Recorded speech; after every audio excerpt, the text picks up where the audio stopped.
Côté de Québec, on tente toujours de comprendre ce qui s'est réellement passé hier aux Galeries de la capitale où une jeune adolescente est tombée dans des montagnes russes. Elle a eu beaucoup de chance. Elle n'a pas été gravement blessée, Caroline Gaudreau. Cependant, la jeune fille nie formellement avoir tenté de passer d'un wagon à l'autre.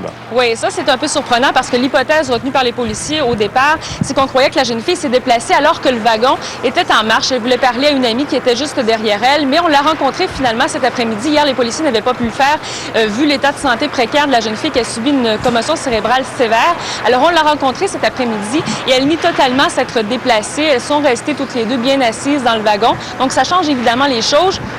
Parce que du côté de la police de Québec, on ne pense pas que la sécurité soit en cause. Donc, qu'est-ce qui s'est passé? Est-ce que la jeune fille s'est brusquement tournée de côté et elle a donc été dégagée par la barre de retenue? C'est ce qu'on croit. Mais chose certaine, sa mère qu'on a rencontrée cet après-midi, elle est un peu fâchée, si on veut, et croit que les mesures de sécurité sont insuffisantes. Et si vous le voulez, on veut écouter la mère de la jeune fille en question.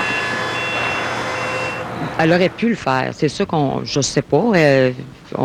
Jusqu'à date, personne ne peut le savoir. Là. Sauf que moi, c'est comme je trouve que même si elle aurait pu se lever, c'est quand même pas sécuritaire. Si un enfant est capable de passer à travers un mur puis de tomber de 20 pieds d'un jeu, c'est parce qu'en quelque part, il manque une certaine sécurité. Ça semble bien mystérieux tout ça. Caroline, est-ce que les montagnes russes restent fermées? Le manège reste fermé? Bon, à l'heure actuelle, Pierre, à midi, on a rouvert comme à l'habitude, sauf évidemment les montagnes russes et les autotamponneuses qui n'ont pas été rouvertes.